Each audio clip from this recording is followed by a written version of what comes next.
ഹരേ കൃഷ്ണ. നമുക്കിനി 9ാമത്തെ ശ്ലോകം നോക്കാം. പിതാ ശൃണ്വൻ ബാലപ്രകരമഖിലം ത്വൽസ്തുതിപരം രുഷാന്ധഃ പ്രാഹൈനം കുലഹതകസ്തേ ബലമിതി ബലം മേ വൈകുണ്ഠസ്തവ ച ജഗതാം ചാപി സബലം സയേവ ത്രൈലോക്യം സകലമിതി ധീരോയമഗതീ. വളരെ മനോഹരമായിട്ടുള്ള ഒരു ശ്ലോകമാണിത്. മറ്റൊരു തരത്തിൽ പറഞ്ഞാൽ ശ്രീ നാരദ മഹർഷിയിൽ നിന്നും ഭക്തപ്രഹ്ലാദന് ലഭിച്ച ആ ആത്മവിദ്യയുടെ സത്തായിട്ടുള്ളത് എന്താണോ അതിൻ്റെ എസൻസ് മുഴുവൻ ഇവിടെ ഈ ഒരൊറ്റ ശ്ലോകത്തിൽ ഉൾക്കൊള്ളിച്ചിട്ടുണ്ട് എന്നുള്ളതാണ് ഈ ഒരു ശ്ലോകത്തിൻ്റെ ഭംഗി. ഇവിടെ ഉള്ളിൽ സാത്വികത നിറഞ്ഞിട്ടുള്ള ഏതൊന്നിൽ നിന്നും സദാ ഒരു സത്തായിട്ടുള്ളത് സാത്വികമായിട്ടുള്ള ഒരു വാക്ക് ചിന്ത ഒക്കെ ഇങ്ങനെ പ്രവഹിച്ചുകൊണ്ടേയിരിക്കും. അത് എവിടെ കൊണ്ടിട്ടാലും, ഒരു മാണിക്യത്തെ എടുത്ത് കുപ്പയിൽ കൊണ്ടിട്ടാലും അവിടെയും അതിൻ്റെ പ്രഭ 4 വശത്തേക്കും വ്യാപരിച്ചു കൊണ്ടിരിക്കുന്നത് പോലെ ഇവിടെ ആ പ്രഹ്ലാദനെ നമ്മൾ കണ്ടിരുന്നു. മറ്റുള്ള അസുര ബാലന്മാരുടെ കൂടെ ഗുരുകുലത്തിൽ കൊണ്ടിട്ടപ്പോഴും പ്രഹ്ലാദൻ്റെ ഉള്ളിൽ നിന്നും വന്നുകൊണ്ടിരുന്നത് ആ ആത്മചൈതന്യത്തിൻ്റെ പ്രഭാവമായിരുന്നു. ഇവിടെ ഈ ഒരു ശ്ലോകത്തിൽ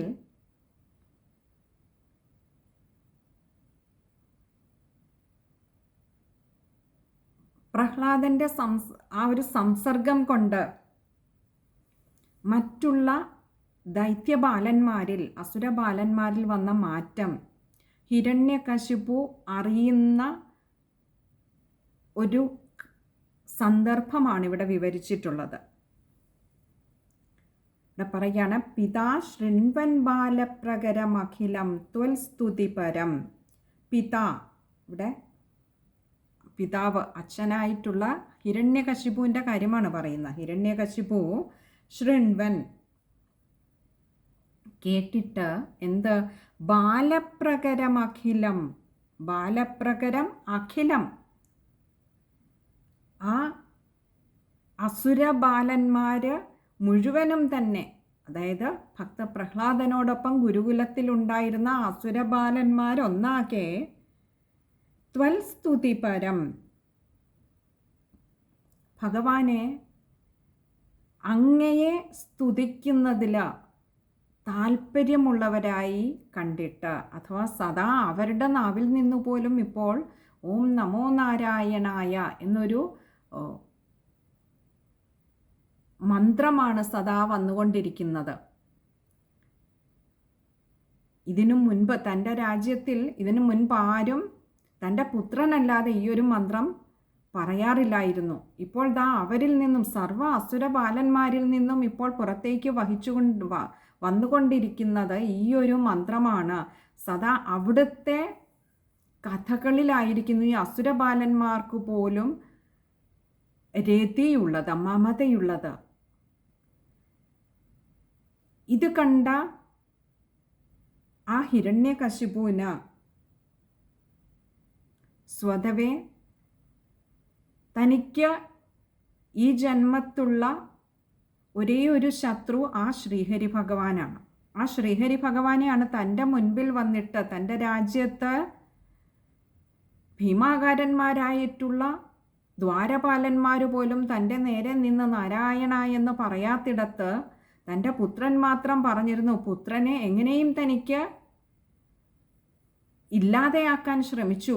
ശരി, പുത്രനെ അതിന് കഴിഞ്ഞില്ലെങ്കിൽ പോലും ഒരല്പം ആശ്വാസമുണ്ടായിരുന്നു. ബാക്കി തൻ്റെ ഈ 3 ലോകങ്ങളിലെയും തൻ്റെ രാജ്യത്തുള്ള എല്ലാ പ്രജകളും ആപാലവൃദ്ധവും തന്നെ തന്നെ സ്തുതിച്ചുകൊണ്ടിരിക്കുന്നല്ലോ എന്ന് ആശ്വസിച്ചിരുന്ന ഹിരണ്യകശിപുവിൻ്റെ മുഖത്തേറ്റ കനത്ത പ്രഹരമായിരുന്നു തൻ്റെ രാജ്യത്തെ തൻ്റെ പുത്രൻ്റെ സഹപാഠികളായിട്ടുള്ള ആ അസുരബാലന്മാർ ആ ശ്രീഹരി ഭഗവാനെ സ്തുതിക്കുന്നത് കേട്ടിട്ട് ഹിരണ്യകശിപുവിന് ഒട്ടും സഹിക്കാനായില്ല.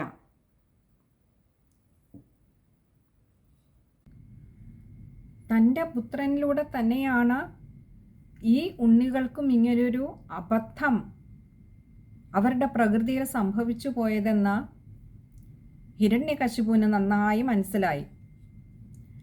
കാരണം തൻ്റെ രാജ്യത്ത് താൻ നിരോധിച്ച ആ ഹരിയുടെ നാമം ആദ്യം ഉരുവിട്ടതും മറ്റുള്ളവർക്ക് പ്രചോദനമായതും തൻ്റെ ഉണ്ണിയായ പ്രഹ്ലാദൻ തന്നെയാണ്. അവനുമായിട്ടുള്ള ദുഷ്ടസംസർഗം കൊണ്ടാണ് ഇപ്പോൾ മറ്റുള്ള അസുരബാലന്മാരും ആ ശ്രീഹരിയെ സ്തുതിക്കുവാൻ തുടങ്ങിയിരിക്കുന്നത്. അതുകൊണ്ട്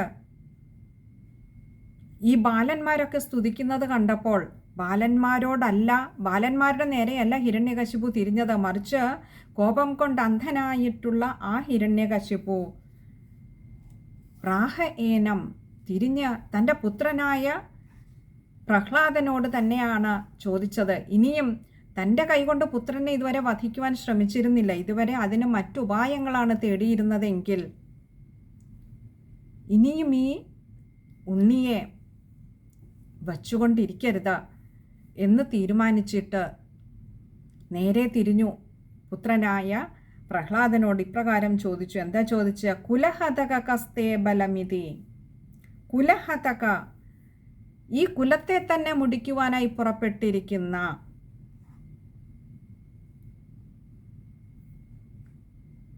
ദ്രോഹി. കസ്തേ ബലമിതി കഹതേ ബലം ഇതി. കഹ, ആരാണ് തേ നിന്റെ ബലം, നിനക്ക് ബലമായി നിന്റെ പിന്നിൽ ആരോ ഒരാളുണ്ട്.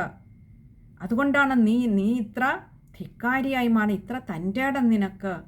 എൻ്റെ മുൻപിൽ നിന്ന് നീ നാരായണൻ്റെ നാമം ജപിക്കുന്നു.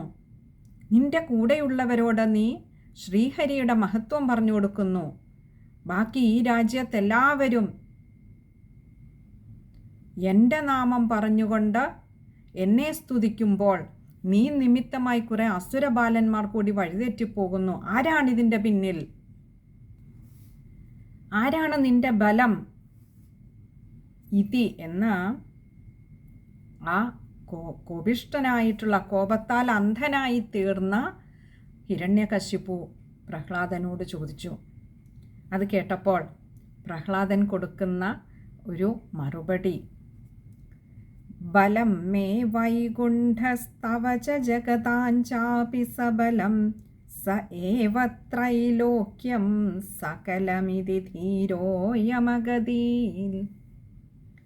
ബലം മേ വൈകുണ്ഠ, ബലം ആരുടെ? മേ, എൻ്റെ ബലം വൈകുണ്ഠ, ആ വൈകുണ്ഠനാഥനാണ്, സാക്ഷാൽ ശ്രീഹരി ഭഗവാനാണ്. കഴിഞ്ഞില്ല, വൈകുണ്ഠസ്തവ, വൈകുണ്ഠ തവ, ഇങ്ങനെ 2 വാക്കുകൾ ചേരുന്നുണ്ട് അവിടെ. തവ അങ്ങയുടെയും, തവച്ച എന്നാ പറഞ്ഞത്, അങ്ങയുടെയും. കഴിഞ്ഞില്ല, ജഗതാം ചാപി സബലം, ജഗതാം ച അപി, ഈ ജഗത്തിൻ്റെയും സബലം, സഹ, ആ സാക്ഷാൽ ശ്രീഹരി ഭഗവാനാകുന്നു എന്ത്? ബലം. ഈ ജഗത്തിന് തന്നെയും ബലമായി വർത്തിക്കുന്നത്. എൻ്റെ ബലവും അങ്ങയുടെ ബലവും. അങ്ങിപ്പോൾ എൻ്റെ മുൻപിൽ നിന്ന് എന്നോട് ആക്രോശിച്ചില്ലേ പിതാമഹ? അങ്ങ് അവിടെ വളരെ മനോഹരമായിട്ട് ഹിരണ്യകശിപു, കോപിഷ്ഠനായി നിൽക്കുന്ന ഹിരണ്യകശിപുവിൻ്റെ മുഖത്ത് നോക്കി നമുക്ക് ഭാഗവതത്തിൽ കാണാം, ദൈത്യവര എന്നാണ് പറഞ്ഞത്. അസുരശ്രേഷ്ഠ എന്നാണ് തൻ്റെ അച്ഛനെ വിളിക്കുന്നത്. അപ്പോഴും ആ ഒരു വാക്കുകളുടെ ആ ഒരു പോസിറ്റിവിറ്റി, അച്ഛനെ വിളിച്ചത് അസുരന്മാരിൽ ശ്രേഷ്ഠനായിട്ടുള്ളവനെ എന്നാണ്. തൻ്റെ അച്ഛൻ ഭഗവാനെ നിന്ദിക്കുന്നത് കൊണ്ട് അച്ഛനെ നിന്ദിക്കുന്നില്ല, മറിച്ച് അച്ഛൻ എന്ന സ്ഥാനം അതിലേറെ അസുര രാജാവാണ്. അതുകൊണ്ട് അല്ലയോ അസുര ശ്രേഷ്ഠനായിട്ടുള്ളവനെ, എൻ്റെയും അങ്ങയുടെയും ഈ ലോകത്തിൻ്റെ തന്നെയും ബലമായി വർത്തിക്കുന്നത് ആ സാക്ഷാൽ വൈകുണ്ഠനാഥനാണ്, ശ്രീഹരി ഭഗവാനാണ്. സ ഏവ ത്രൈലോക്യം സകലം, സ ഏവ ത്രൈലോക്യം, സഹ ആ ശ്രീഹരി ഭഗവാൻ ഗുരുവായൂരപ്പൻ തന്നെയാണ്. സ ഏവ അവിടുന്ന് തന്നെയാണ് ത്രൈലോക്യം സകലം, ഈ 3 ലോകങ്ങൾക്കും സർവ്വതിനും ബലമായി വർത്തിക്കുന്നത് ആ ശ്രീഹരി ഭഗവാൻ തന്നെയാണ് എന്നുകൂടി അങ്ങോട്ട് കൂട്ടിച്ചേർത്തു. അപ്പോൾ ആരാണ് നിന്റെ ബലം? ഇവിടെ സംശയം എന്താ? ഇവൻ്റെ പിന്നിൽ ഏതോ ഒരു മായാവി വർത്തിക്കുന്നുണ്ടെന്നുള്ള ഹിരണ്യകശിപുവിൻ്റെ സംശയം. അല്ലെന്നുണ്ടെങ്കിൽ ഈ ദ്വാരപാലന്മാരൊക്കെ ഞാൻ വായെന്ന് തുറക്കുന്നതിന് മുൻപേ പേടിച്ച് ഭയന്ന് വിറയ്ക്കുന്ന, എന്നെ ഭയപ്പാടോടുകൂടി കാണുന്ന ഇടത്ത് വെറും ഒരു ശിശുവായ നീ എങ്ങനെയാണ് എൻ്റെ മുൻപിൽ നിന്നിട്ട് എനിക്കതീതനായി ശ്രീഹരിയെ നീ സ്തുതിക്കുന്നത്? അപ്പോൾ ഉറപ്പായി നിൻ്റെ പിന്നിൽ ഒരു മായാവി തന്നെ ഉണ്ടാവണം, നിനക്ക് ബലമായി വർത്തിക്കുന്ന ആരോ ഒരാളുണ്ട്. ആരാണ് എന്ന് ചോദിച്ചപ്പോൾ അപ്പോഴും പുഞ്ചിരിച്ചുകൊണ്ട് തന്നെ പറഞ്ഞു, അല്ലയോ പിതാവേ, അസുര ശ്രേഷ്ഠനായിട്ടുള്ളവനെ, എനിക്ക് മാത്രമല്ല അങ്ങയ്ക്കും ഈ ജഗത്തിന് തന്നെയും ഈ 3 ലോകങ്ങളിലും സർവ്വതിനും ബലമായി വർത്തിക്കുന്നത്, ശക്തിയായി വർത്തിക്കുന്നത് ആ വൈകുണ്ഠനാഥൻ തന്നെയാണ്. യാതൊരു ശങ്കയും കൂടാതെ നല്ല ഉറപ്പുണ്ടായിരിക്കുന്നു ആ തത്വമുള്ളിൽ. സകലം ഇതി ധീരോയമഗതിയിൽ, സകലം ഇതി എന്ന് പറഞ്ഞാൽ ഇപ്രകാരം, ധീരോയമഗതിയിൽ,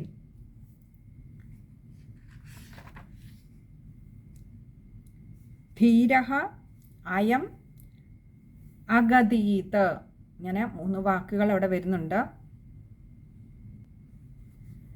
ധീരനായ, ഇവിടെ ധീരൻ എന്ന് പറയാൻ കാരണം ഭീരുവല്ലാത്തത്. ഹിരണ്യകശിപുവിനെ ഈ 3 ലോകങ്ങളിലുള്ളവരും ഭയപ്പെട്ട് കഴിയുകയാണ്, ദേവേന്ദ്രൻ ഉൾപ്പെടെയുള്ളവർ ഭയപ്പെട്ട് കഴിയുമ്പോൾ ഒരു ഭയവും കൂടാതെ ആ അസുര രാജാവിൻ്റെ കൊട്ടാരത്തിൽ അസുരൻ്റെ പുത്രനായി, അസുര രാജാവിൻ്റെ പുത്രനായി അസുരകുലത്തിൽ പിറന്നിട്ടും അതേ അതിദുഷ്ടനായിട്ടുള്ള അസുരൻ്റെ മുൻപിൽ നിന്നുകൊണ്ടും ഭഗവാന്റെ നാമം ഒട്ടും ഭയം കൂടാതെ പറയുന്ന ധീരനായ, അയം എന്ന് പറഞ്ഞാൽ ഈ ധീരനായിട്ടുള്ള അതേപോലെ ആത്മജ്ഞാനിയായിട്ടുള്ള ഈ ബാലൻ അഗതീത് പറഞ്ഞു, തൻ്റെ പിതാവിനോട് തന്നെ പറഞ്ഞു, അല്ലയോ അച്ഛ, എന്താ തൻ്റെ കൂടെയുള്ള അസുര ബാലന്മാരെയൊക്കെ ആ പരമമായ തത്വം പറഞ്ഞ് ബോധിപ്പിച്ചിരിക്കുന്നു. ഇനിയും തൻ്റെ പിതാവിനെയും കൂടി ഉയർത്തണമെന്ന് തോന്നിയത് കൊണ്ടാവാം ഇപ്പോൾ ഇവിടെ ഹിരണ്യകശിപുവിനോടും പറഞ്ഞു കൊടുത്തിരിക്കുന്നു. ബലം മേ വൈകുണ്ഠസ്തവച ജഗതാം ചാപി സബലം സ ഏവ ത്രൈലോക്യം സകലം, സർവ്വതിനും ബലമായിട്ട് വർത്തിക്കുന്നത് ആ ഭഗവാനാണ്. ഇവിടെ ഭക്തപ്രഹ്ലാദൻ പറഞ്ഞ ഈ തത്വത്തെ മനസ്സിലാക്കുവാൻ വളരെ എളുപ്പമാണ് നമുക്ക്. നമ്മളോടൊക്കെ എങ്ങനെയാണ് കാണുന്നത് എന്ന് ചോദിച്ചാൽ നമ്മൾ പറയും കണ്ണുകൊണ്ടാണ്, കേൾക്കുന്നത് കാതുകൊണ്ടാണ്, മണക്കുന്നത് മൂക്കുകൊണ്ടാണ്, അല്ലെ, രുചിക്കുന്നത് നാവുകൊണ്ടാണ്, സ്പർശനം അറിയുന്നുണ്ട് ത്വക്കുകൊണ്ട്. ഇതൊക്കെ നമ്മൾ പറയുമ്പോൾ ഒരു നിമിഷം ഒന്ന് ചിന്തിച്ചു നോക്കിയാൽ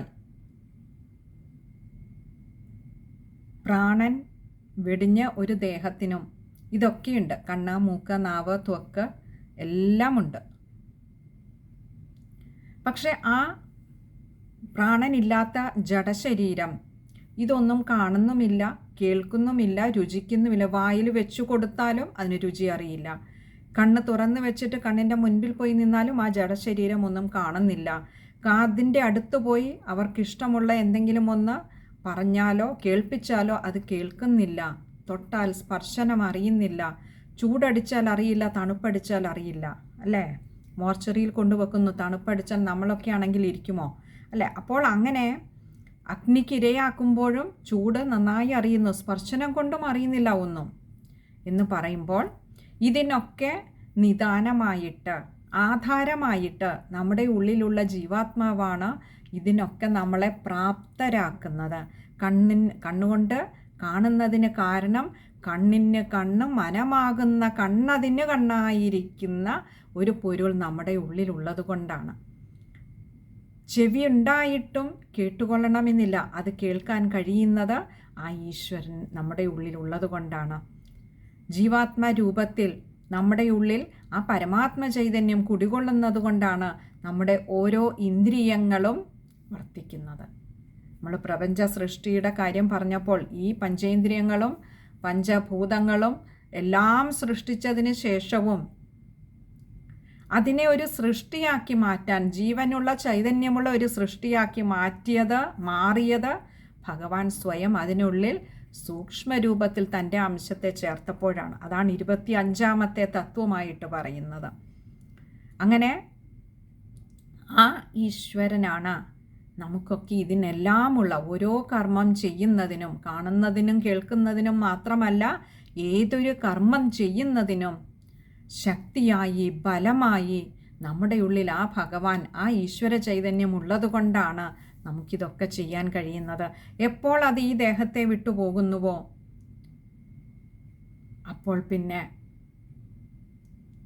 ഈ പറയുന്ന അവയവങ്ങളും ഇന്ദ്രിയവും ശരീരവും ശരീരത്തിൻ്റെ ബലവും, നമ്മൾ സാധാരണ നല്ല ഒരു അരോഗദൃഢഗാത്രമായ ഒരു ശരീരമാണെങ്കിൽ ബലവത്തായിട്ട് ബലമുള്ള ശരീരമായി നമ്മൾ കണക്കാക്കും. പക്ഷെ അപ്പോഴും ഈ ജീവൻ വിട്ടുപോയി കഴിഞ്ഞാൽ, ജീവാത്മാവ് വിട്ടുപോയി കഴിഞ്ഞാൽ ആ ദേഹം പോലും വെറും ജഡമാണ്. ആ ജഡമായി മാറുന്ന ദേഹത്തിനുള്ളിൽ എപ്രകാരം ഈശ്വരൻ്റെ അസാന്നിധ്യം കർമ്മങ്ങൾ ചെയ്യാൻ ഉതകാത്തതാക്കി തീർക്കുന്നു ആ ശരീരത്തെ, അപ്രകാരം ഈശ്വരൻ നമ്മുടെ ഉള്ളിൽ ഉള്ള ഒരു സമയത്ത് ഇവയ്ക്കെല്ലാം നമുക്ക് ഒരു ബലം കിട്ടുന്നു, ശക്തി കിട്ടുന്നു, കാണാൻ കഴിയുന്നു. നമുക്കൊരു വസ്തുവിനെ കാണുമ്പോൾ ആ കണ്ട വസ്തു എന്താണ് എന്ന് കണ്ണിലൂടെ നമ്മുടെ മനസ്സാകുന്ന കണ്ണിലേക്ക് എത്തുന്നു. ആ മനസ്സാകുന്ന കണ്ണിനു പിന്നിൽ കണ്ണായി വർത്തിക്കുന്ന ആ ജീവാത്മാവ് ഉള്ളത് കൊണ്ടാണ് നമുക്കൊരു വസ്തുവിനെ കാണുമ്പോൾ അത് ഇന്നതാണ് എന്ന് തിരിച്ചറിയുവാൻ കഴിയുന്നത്. അപ്പോൾ ഒരു മനുഷ്യ ശരീരത്തിലെ തന്നെ എല്ലാ ഇന്ദ്രിയങ്ങൾക്കും ശക്തിയായി വർത്തിക്കുന്നത് ആ ജീവാത്മാവ് ഉള്ളത് കൊണ്ട്, ആ ജീവചൈതന്യമുള്ളത് കൊണ്ടാണ്. ഇത് ഒരു മനുഷ്യന് മാത്രമല്ല, ഒരു മൃഗത്തിന് മാത്രമല്ല, ഒരു സസ്യത്തിന് മാത്രമല്ല, ഈ 3 ലോകങ്ങളിലുമുള്ള സർവചരാചരങ്ങൾക്കും ശക്തിയായി വർത്തിക്കുന്നത് ആ ഈശ്വരൻ തന്നെയാണ്.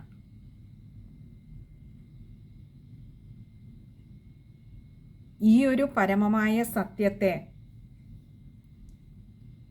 തൻ്റെ പിതാവിനു കൂടി ബോധിപ്പിച്ചു കൊടുക്കണമെന്ന് സുഹൃത്തിയായിട്ടുള്ള ആ പ്രഹ്ലാദൻ നിശ്ചയിച്ചത് കൊണ്ടാവാം ഇപ്പോൾ ഹിരണ്യകശിപുവിൻ്റെ മുൻപിൽ യാതൊരു ഭയവും കൂടാതെ, ഭയം എന്താണെന്ന് ഭക്തപ്രഹ്ലാദൻ അറിയുമായിരുന്നെങ്കിൽ എന്തെല്ലാം അപകടഘട്ടങ്ങളിലൂടെ ആ പ്രഹ്ലാദൻ കടന്നുപോയി. അപ്പോഴൊന്നും ഭയപ്പെട്ടില്ല. കാരണം ആ പ്രഹ്ലാദന് നല്ല നിശ്ചയമുണ്ട്, നടക്കുന്നതൊക്കെ ഈശ്വരൻ്റെ സങ്കല്പമാണ്. താൻ ഈ വഴികളിലൂടെയൊക്കെ കടന്നു പോകണമെന്ന് ഭഗവാനെ നിൻ്റെ നിശ്ചയമാണ്. അവിടുത്തെ കൈകളിൽ അവിടുന്ന് കൊണ്ട് നടക്കണമേ. അവിടുത്തെ കൈകളിലാണ് ഞാൻ, അവിടുത്തെ സങ്കല്പം പോലെ നടക്കട്ടെ എന്നുള്ള ഒരു ഭാവം, ആ ഭഗവത് പാദങ്ങളിൽ സർവ്വതും സമർപ്പിക്കുവാനുള്ള ആ ഒരു ബോധം, ആ ഒരു സമർപ്പണ ഭാവം, ദാസ്യഭാവം, ഭഗവാന് ആ പ്രഹ്ലാദനിൽ ഒരു തരുമ്പ് പോലും ഭയം എന്താണെന്ന് കൂടി അറിയാൻ വയ്യാത്ത തലത്തിലേക്ക് പ്രഹ്ലാദനെ ഉയർത്തി. ആ പ്രഹ്ലാദൻ സദാ ഭയന്ന് വിറച്ച് ശ്രീഹരി എപ്പോഴാണോ തൻ്റെ മുൻപിൽ വരിക എന്നുള്ള ചിന്തയോടുകൂടി സദാ ഭയന്ന് വിറച്ചിരിക്കുന്ന ഹിരണ്യകശിപുവിനോട് കൂടി ഈ സത്യം പറഞ്ഞു കൊടുത്താൽ തൻ്റെ പിതാവിനും ആ ഹരിയെ ആശ്രയിക്കാമല്ലോ. ഹരി ആരെയും ദ്രോഹിക്കുന്നവനല്ല, ഹരി രക്ഷിക്കുന്നവനാണ്, ശിക്ഷിക്കുന്നവനല്ല എന്നറിയുന്ന പ്രഹ്ലാദൻ തൻ്റെ പിതാവിൻ്റെ മുൻപിൽ ഇത് പറയുമ്പോൾ പിതാവിനെ തോൽപ്പിക്കുകയായിരുന്നില്ല ലക്ഷ്യം. പിതാവിനെ കൂടി ആ പരമമായ തത്വം, ആ പരമാർത്ഥം പറഞ്ഞ് മനസ്സിലാക്കി ഒന്ന് ഉയർത്തുകയായിരുന്നു, ഒന്ന് തിരിച്ചറിയിക്കുകയായിരുന്നു. ഇത് എല്ലാവരുടെയും ഉള്ളിലുള്ളതാണ് ഈ ഒരു സത്യം, പക്ഷേ അതിനെ അറിയാതെ പോവുകയാണ് ചെയ്യുന്നത്. കസ്തൂരിമാൻ തൻ്റെ പുക്കിളിൽ കസ്തൂരി വെച്ചുകൊണ്ട് ലോകമെമ്പാടും കസ്തൂരി തേടി അലയുന്നത് പോലെ ഈ സത്യം, ഈ തത്വം, ഈ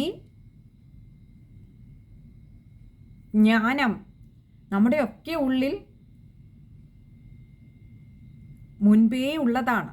പക്ഷെ അതിനെ ഒന്ന് ഒരു മറ പോലെ നമ്മുടെ ഉള്ളിൽ, നമ്മുടെ ആ ഒരു തമോ ഗുണം കൊണ്ടുണ്ടാകുന്ന ഒരു അജ്ഞാനം, അല്ലെങ്കിൽ രജോ ഗുണം കൊണ്ടുണ്ടാകുന്ന ഒരു ധാർഷ്ട്യം, അഹങ്കാരം, ഇതൊക്കെ ഒരു മറ പോലെ നിൽക്കുന്നത് കൊണ്ടാണ് നമ്മുടെ ഉള്ളിലുള്ള ഈ സത്യത്തെ, തത്വത്തെ നമുക്ക് ബോധ്യപ്പെടാതെ പോകുന്നത്. ആ മറയൊന്ന് നീക്കി അച്ഛനൊന്ന് കാണിച്ചു കൊടുക്കുകയേ വേണ്ടൂ. പിന്നെ അച്ഛനും ഈ സദ്ഭാവത്തിലേക്ക് വരുമെന്ന് ഉണ്ണി വ്യാമോഹിച്ചു. അതുകൊണ്ടാണ് ഇവിടെ പ്രഹ്ലാദൻ ഇത് പറയുന്നത്. നമുക്ക് ആ ശ്ലോകം ഒന്നുകൂടി നോക്കാം. പിതാ ശൃണ്വൻ ബാലപ്രകരമഖിലം ത്വൽസ്തുതിപരം രുഷാന്ധഃ പ്രാഹൈനം കുലഹതകസ്തേ ബലമിതി ബലം മേ വൈകുണ്ഠസ്തവ ച ജഗതാഞ്ചാപി സബലം സ ഏവ ത്രൈലോക്യം സകലമിതി ധീരോയമഗതീൽ. ശ്ലോകം വായിക്കുമ്പോൾ ശ്രദ്ധിക്കേണ്ട കാര്യങ്ങൾ: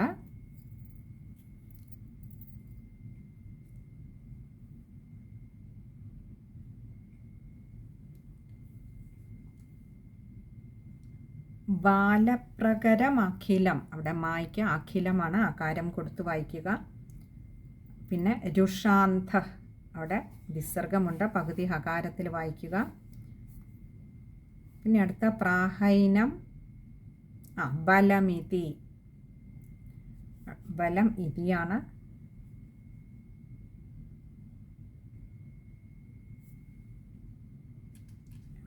ബലം മേ വൈകുണ്ഠസ്തവ, അവിടെ വൈകുണ്ഠസ്തവ അത് ചേർത്ത് തന്നെ എടുക്കുക. അതുപോലെ ജഗതാഞ്ചാപി, പിന്നെ സകലമിതി ധീരോയമഗതിയിൽ, സകലം ഇതി, അവിടെ ഇകാരം ശ്രദ്ധിക്കുക. അതുപോലെ ധീരോയമഗതിയിൽ, അവിടെ വിശ്ലേഷണമുള്ളത് കൊണ്ട് ഒകാരം നീട്ടിയെടുക്കുക. അതുപോലെ ധീരോയം അഗതിയിൽ ആണ്, അഗതീത്, അതുകൊണ്ട് മായ്ക്ക് ആകാരം കൊടുത്ത് വായിക്കുക. ഇനി അടുത്തത് 10ാമത്തെ ശ്ലോകമാണ്. അരേ ക്വാസൗ ക്വാസൗ സകല ജഗദാത്മാ ഹരിരിതി പ്രഭിന്ദേ സ്മസ്തംഭം ചലിതകരവാളോദിതി സുത അതഃ പശ്ചാദ്വിഷ്ണോ ന ഹി വദിതുമീശോസ്മി സഹസാ കൃപാത്മൻ വിശ്വാത്മൻ പവനപുരവാസിൻ മൃഡയമാം. ഈ തൻ്റെ ഉണ്ണിയുടെ വായിൽ നിന്നും ഇത്രയും ഒരു ഉറപ്പോടുകൂടി, അതും തൻ്റെ രാജസഭയിൽ വെച്ച് തൻ്റെ പുത്രൻ മറ്റുള്ള അസുരന്മാരുടെ മുന്നിൽ വെച്ചാണ് തനിക്കതീതമായി തനിക്ക് പോലും ബലമായി വർത്തിക്കുന്നത് ആ ശ്രീഹരിയാണ് എന്ന് പറയുന്നത്. ഇത് കേട്ടിട്ട് സഹിച്ചില്ല അങ്ങോട്ട് ഹിരണ്യകശിപുവിന്. എന്താ ചെയ്തത്? തൻ്റെ ആ അരക്കെട്ടിലെ ഉറയിൽ നിന്നും വാളങ്ങോട്ട് വലിച്ചൂരി. എന്നിട്ടോ അരേ ക്വാസൗ ക്വാസൗ സകല ജഗദാത്മാ ഹരി. എന്താ ചോദിച്ചത്? അരേ, ഇവിടെ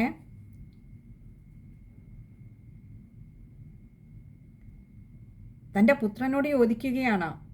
ക്വാസൗ ക്വാസൗ, ക്വ അസൗ, ഇങ്ങനെ രണ്ട് വാക്കുകൾ ചേരുന്നതാണ് ക്വാസൗ.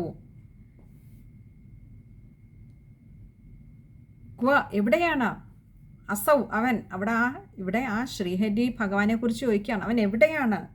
ഒരു തവണ ചോദിച്ചിട്ടങ്ങോട്ട് തൻ്റെ ഉള്ളിൽ ആ ഒരു രോഷം, തൻ്റെ അഭിമാനത്തെ അങ്ങോട്ട് തൊട്ടു. തൻ്റെ ദുരഭിമാനത്തെ, തനിക്ക് മീതയായി ഒരു ഹരിയുണ്ട് എന്ന് തൻ്റെ പുത്രൻ പറഞ്ഞപ്പോൾ സഹിക്കാനായില്ല. അതുകൊണ്ട് ഒന്നുകൂടി അലറി അവിടെ നിന്നിട്ട്, എന്താ ക്വാസൗ, അവൻ എവിടെയാണ് ആ ഹരി?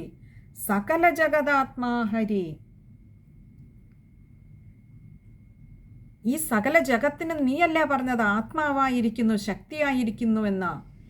ആ ഹരി എവിടെയാണവൻ എന്ന് പറഞ്ഞ് തൻ്റെ ആ വാളുറയിൽ നിന്നും വാളങ്ങോട്ട് ഉരിയിട്ട് ഹരിഹി ഇതിയാണ്. ഇതി പ്രകാരം പ്രഭിന്ദേ സ്മ സ്തംഭം ചലിതകരവാളോ ദിതിസുത.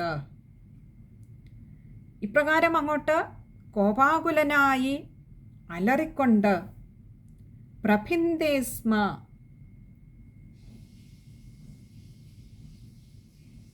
ആ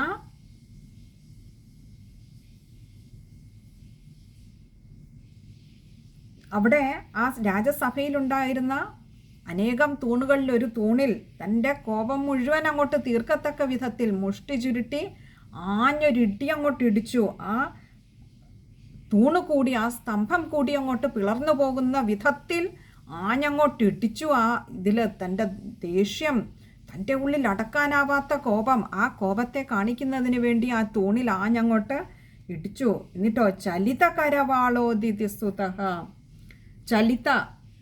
ചലിത കരവാളോ, തൻ്റെ കയ്യിലേന്തിയിരുന്ന ആ വാളിനെ അങ്ങോട്ട് ചലിപ്പിച്ചു. എന്ന് പറഞ്ഞാൽ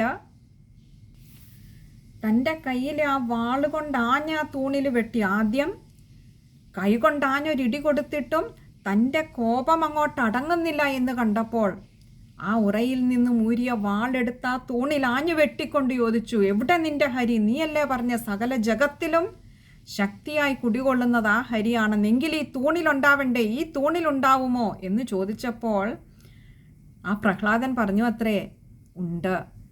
നല്ല ധൈര്യമായിരുന്നു. കാരണം ആ നാരായണ ഭഗവാൻ എവിടെയാണ് ഇല്ലാത്തത്? ഭഗവാൻ ഇല്ലാത്ത ഒരിടം പോലും ഇല്ല. ഭഗവാൻ ഉള്ളത് കൊണ്ടാണ് ഈ ജഗത്തിലെല്ലാം എല്ലായിടത്തും ഇങ്ങനെ ചൈതന്യത്തോടുകൂടി നിലകൊള്ളുന്നത്. അതുകൊണ്ട് ഭഗവാനെ അവിടെ നിന്നില്ലാത്ത ഒരിടം പോലും ഇല്ല എന്ന് ഭക്തപ്രഹ്ലാദന് നല്ല ഉറപ്പുണ്ടായിരുന്നത് കൊണ്ട് പറഞ്ഞു, ഈ തൂണിലുണ്ടാവുമോ നിന്റെ ഹരി എന്ന് ചോദിച്ചപ്പോൾ പറഞ്ഞു, ഉണ്ടച്ഛാ, ഉണ്ട്. ഒട്ടും പതറാതെ തന്നെ പറഞ്ഞു. അതുകൊണ്ട് ആദ്യം ആ ദേഷ്യം, തൻ്റെ ഉണ്ണിയുടെ വായിൽ നിന്നും ഈ വാക്കുകൾ വന്നപ്പോൾ ദേഷ്യം തീർത്ത് കൈകൊണ്ടിടിച്ച് തൂണ് പിളരുമാറാഞ്ഞിടിച്ചിട്ടും അങ്ങോട്ട് കലി അടങ്ങാതെ തൻ്റെ കയ്യിലിരുന്ന വാളുകൊണ്ട് ആ തൂണിലൊന്ന് ആഞ്ഞു വെട്ടി. ചലിതകരവാളോ ദിതിസുതഃ, ആ ദിതിദേവിയുടെ പുത്രനായിട്ടുള്ള ആ ഹിരണ്യകശിപു ആഞ്ഞങ്ങോട്ട് വെട്ടി. ഇത്രയും പറഞ്ഞു കഴിഞ്ഞപ്പോൾ ശ്രീ മേൽപ്പത്തൂർ നാരായണ ഭട്ടതിരിപ്പാട് പിന്നെ പറയാണ്, അത പശ്ചാദ് വിഷ്ണു നഹി വദിതുമീശോസ്മി സഹസ. അത പശ്ചാദ് വിഷ്ണു, അതഃ ഭഗവാനെ ഇതിന് ശേഷമുള്ളത് പശ്ചാത് വിഷ്ണു. പശ്ചാത് അതിന് ശേഷം അവിടെ നടന്നതൊന്നും അല്ലയോ ഭഗവാനെ? വിഷ്ണു സർവവ്യാപിയായിട്ടുള്ള ഭഗവാനെ, നഹി വദിതും ഈശോസ്മി, നഹി വദിതും ഈശഃ അസ്മി. നഹി ഒട്ടും തന്നെയും എനിക്ക് പറ്റുന്നില്ല ഭഗവാനെ. വദിതും പറയുവാൻ എനിക്ക് ഒട്ടും പറ്റുന്നില്ല. ഞാൻ അശക്തനാണ്.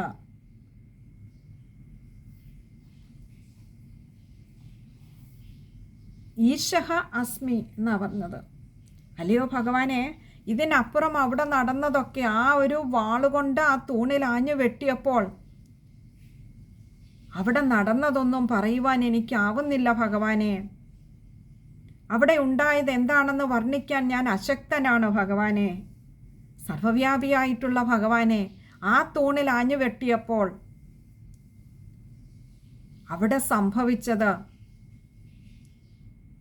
അത് പറയുവാൻ സഹസ എന്ന് പറഞ്ഞ ഉടനെ എനിക്കങ്ങോട്ട് പറയുവാൻ കഴിയുന്നില്ല ഭഗവാനെ എന്ന് പറഞ്ഞാൽ, അവിടെ ആ ശ്രീ മേൽപ്പത്തൂർ നാരായണ ഭട്ടതിരിപ്പാടിന് ആചാര്യന്മാർ പറയാറുണ്ട്, ആ രൂപം തന്നെ ഗുരുവായൂരപ്പൻ അങ്ങോട്ട് കാണിച്ചു കൊടുത്തു അത്രേ, നരഹരി ഭഗവാന്റെ രൂപം. ആ രൂപം കണ്ട ശ്രീ നാരായണ ഭട്ടതിരിപ്പാടിന്, കാരണം ഈ ഒരു ദശകം എഴുതുമ്പോൾ ശ്രീ മേൽപ്പത്തൂർ നാരായണ ഭട്ടതിരിപ്പാടിന് ഭയങ്കര സന്ദേഹമായിരുന്നു. ഭഗവാനെ, സദാ മന്ദസ്മിതം തൂകി നിൽക്കുന്ന ശാന്തഭാവത്തിലിരിക്കുന്ന ഭഗവാനെ അവിടുന്ന് ഒരു ഉഗ്രരൂപം പൂണ്ടപ്പോൾ അതെങ്ങനെയാണ് ഞാൻ പറയുക, എങ്ങനെ ഞാൻ എഴുതും? അങ്ങയിൽ നിന്ന് അങ്ങനെ ഒരു രൂപം ഉണ്ടാവുമോ? എങ്ങനെയുണ്ടായി, എങ്ങനെ ഇരുന്നു ആ ഭാവം? എനിക്ക് ചിന്തിക്കുവാൻ കൂടി കഴിയുന്നില്ലല്ലോ എന്നൊരു ഭാവം ശ്രീ മേൽപ്പത്തൂർ നാരായണ ഭട്ടതിരിപ്പാടിനുണ്ടായിരുന്നു. അവിടെ ഗുരുവായൂരപ്പൻ ധൈര്യം കൊടുത്തു അത്രേ, എഴുതിക്കോളൂ ഭട്ടതിരിപ്പാടെ, ഞാൻ വേണ്ട സമയത്ത് ഞാൻ കാണിച്ചു തരാം ആ രൂപം എങ്ങനെയായിരുന്നുവെന്ന്. ഇവിടെ ഈ ഹിരണ്യകശിപു ആ തൂണിൽ ആഞ്ഞു വെട്ടി എന്ന് പറഞ്ഞപ്പോൾ പിന്നെ വന്ന രൂപത്തെ നേരിൽ കാണിച്ചു കൊടുത്തു എന്ന് പറയാറുണ്ട്. അങ്ങനെ അത് കണ്ടു കഴിഞ്ഞപ്പോൾ ഇവിടെ പറയാണ്, നഹിവദിതുമീശോസ്മി സഹസ, എനിക്ക് പെട്ടെന്ന് ഇനി ഒന്നും പറയാൻ കഴിയുന്നില്ല ഭഗവാനെ. അവിടുത്തെ ഈ രൂപം, ആ രൂപം എന്താണ് എന്ന് ഇപ്പോൾ പറയുന്നില്ല, അത് പിന്നീട് പറയും. കൃപാത്മൻ വിശ്വാത്മൻ പവനപുരവാസിൻ മൃഡയമാം, അല്ലയോ കൃപാനിധിയായിട്ടുള്ള ഭഗവാനെ, കാരുണ്യക്കടലായിട്ടുള്ള ഭഗവാനെ, വിശ്വാത്മൻ, ഈ വിശ്വത്തിന് മുഴുവൻ ആത്മാവായി വർത്തിക്കുന്ന, വിശ്വം മുഴുവൻ ഭഗവാനെ അവിടുന്നിലാണ് നിലകൊള്ളുന്നത്, അവിടുന്നുള്ളത് കൊണ്ടാണ് നിലകൊള്ളുന്നത്. അങ്ങനെയുള്ള ഭക്തവത്സലനായ ഗുരുവായൂരപ്പ, പവനപുരവാസിൻ, അല്ലയോ ഗുരുവായൂരപ്പ, മൃഡയമാം, എനിക്ക് തീരെ ശക്തിയില്ല ഭഗവാനെ. അവിടുത്തെ ആ രൂപത്തെ, ഞാൻ കാണുന്ന ഈ രൂപത്തെ, പെട്ടെന്ന് അവിടെ ഉണ്ടായ ആ ഭാവത്തെ, അങ്ങയുടെ ആ ഒരു ഉഗ്രസ്വരൂപത്തെ വർണ്ണിക്കുവാൻ എനിക്കിപ്പോൾ ശക്തിയില്ല ഭഗവാനെ. അങ്ങനെ ആ രൂപം കാണിച്ച് ആനന്ദിപ്പിച്ചു, പക്ഷേ അത് പറയുവാൻ എനിക്ക് ശക്തി പോരാ ഭഗവാനെ. ഞാൻ ഇത്ര നേരവും കണ്ടുകൊണ്ടിരുന്ന മഞ്ഞപ്പട്ടുടുത്ത ആ സുന്ദര രൂപത്തിൽ നിന്നും ഇങ്ങനെ ഒരു രൂപമോ, എനിക്കത് എഴുതുവാൻ കഴിയുന്നില്ല ഭഗവാനെ. കൃപാനിധിയായിട്ടുള്ള ഭഗവാനെ, ഭക്തവത്സലനായിട്ടുള്ള ഭഗവാനെ, ഗുരുവായൂരപ്പ, ഒരല്പം സമയം അവിടെ ഒരു ക്ഷമാപണത്തോടു കൂടിയാണ് പറഞ്ഞു നിർത്തുന്നത്. എനിക്കിത് എഴുതുവാൻ കഴിയുന്നില്ല, ഞാൻ അശക്തനാവുന്നു ഈ രൂപത്തെ എഴുതുവാൻ. ഒരല്പം സമയം ഭഗവാനെ, എൻ്റെ വാക്കുകളിലേക്ക് അവിടുത്തെ ഈ രൂപത്തെ കൊണ്ടുവരുന്നതിന് എന്ന് പറഞ്ഞുകൊണ്ട് ആ ദശകം അവിടെ തൽക്കാലം എഴുതി നിർത്തുകയാണ്. എന്നിട്ട് അടുത്ത നാൾ ആ രൂപത്തെ തന്നെ ഒരു ദിവസം മുഴുവൻ ഉള്ളിലിട്ട് ആ രൂപത്തെ ശ്രീ മേൽപ്പത്തൂർ നാരായണ ഭട്ടതിരിപ്പാട് ധ്യാനിക്കുകയായിരുന്നു. എന്നിട്ടാണ് അടുത്ത നാള് ഭഗവാനെ അവിടുത്തെ ആ ഒരു രൂപത്തെ പിന്നെ വർണ്ണിച്ചു തുടങ്ങുന്ന 25-ാമത്തെ ദശകം. 24-ഉം 25-ഉം ചേർത്ത് വായിക്കേണ്ട ദശകങ്ങളാണ്. നമുക്ക് 25-ാമത്തെ ദശകം അടുത്ത ദിവസത്തെ സത്സംഗത്തിൽ കാണാമെന്ന് കരുതുന്നു. 24-ാമത്തെ ദശകത്തിലെ അവസാനത്തെ ശ്ലോകം ഭഗവാന്റെ ആ ഒരു നൃസിംഹാവതാരം തുടങ്ങുന്നതിന് തൊട്ടു മുൻപ് അവതരിച്ചു ഭഗവാൻ എത്തി, പക്ഷെ അത് പറയുക വയ്യ, അവിടം കൊണ്ട് നിർത്തി, അടിച്ചു, വാള് വെട്ടി ആ ഹിരണ്യകശിപു എന്ന് പറഞ്ഞ് നിർത്തേണ്ടി വന്നു മേൽപ്പത്തൂർ നാരായണ ഭട്ടതിരിപ്പാടിന്. ആ രൂപം അത്രമാത്രം